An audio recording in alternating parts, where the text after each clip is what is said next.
ആടിവേടൻ എന്ന് ഒന്നിച്ചു പറയാറുണ്ടെങ്കിലും ആടിയും വേടനും വ്യത്യസ്തരാണ്. ആടി എന്ന് പറയുന്നത് പാർവതീദേവിയും വേടൻ എന്ന് പറയുന്നത് പരമശിവനുമാണ്. വനവാസകാലത്ത് തപസ്സനുഷ്ഠിച്ച അർജുനൻ്റെ തപസ്സിനെ പരീക്ഷിക്കാൻ ശിവൻ വേടനായും പാർവതീദേവി വേടത്തിയായും കാട്ടിലെത്തി.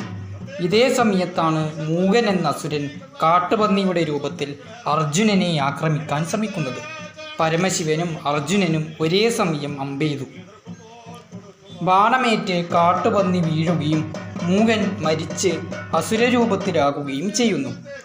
ഇതേ തുടർന്ന് ശിവനും അർജുനനും അവകാശ തർക്കമാവുകയും പോരടിക്കുകയും ചെയ്തു. പക്ഷേ എത്ര ശ്രമിച്ചിട്ടും വീരനായ അർജുനന് വേടനെ തോൽപ്പിക്കാൻ സാധിച്ചില്ല. ഒടുവിൽ അർജുനൻ അവിടെയുണ്ടായിരുന്ന ശിവലിംഗത്തിൽ പുഷ്പാർച്ചന നടത്തി പ്രാർത്ഥിക്കാൻ തുടങ്ങി. ശിവലിംഗത്തിൽ അർപ്പിക്കുന്ന പൂക്കൾ വേടൻ്റെ കാൽക്കൽ വീഴുകയും അർജുനന് തൻ്റെ മുൻപിൽ നിൽക്കുന്നത് സാക്ഷാൽ പരമേശ്വരനാണെന്ന് മനസ്സിലാക്കുകയും അദ്ദേഹത്തോട് ക്ഷമയാചിക്കുകയും ചെയ്യുന്നു. അർജുനനിൽ സംപ്രീതനായ ഭഗവാൻ പാശുപാസ്ത്രം നൽകി അർജുനനെ അനുഗ്രഹിക്കുന്നു.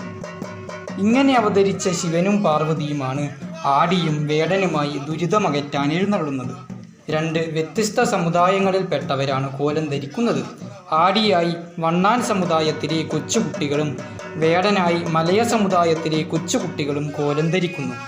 ഒറ്റച്ചെണ്ട കുട്ടി ഐതിഹ്യം പാടുമ്പോൾ ചെണ്ടയുടെ താളത്തിനൊത്ത് വേടൻ മുന്നോട്ടും പിന്നോട്ടും കലാശം വയ്ക്കുകയും പിച്ചളക്കിണ്ണത്തിൽ കലക്കിയ കറുത്ത കുരിശി തെക്ക് ദിശയിലേക്ക് കുഴിച്ചു മറിക്കുകയും ചെയ്യുന്നു.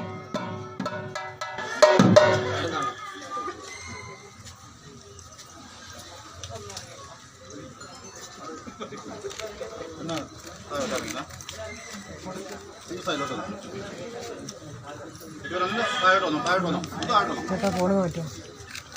അതല്ല ഒന്ന് ഇങ്ങോട്ട് താഴോട്ട് കൊടുക്കണോ?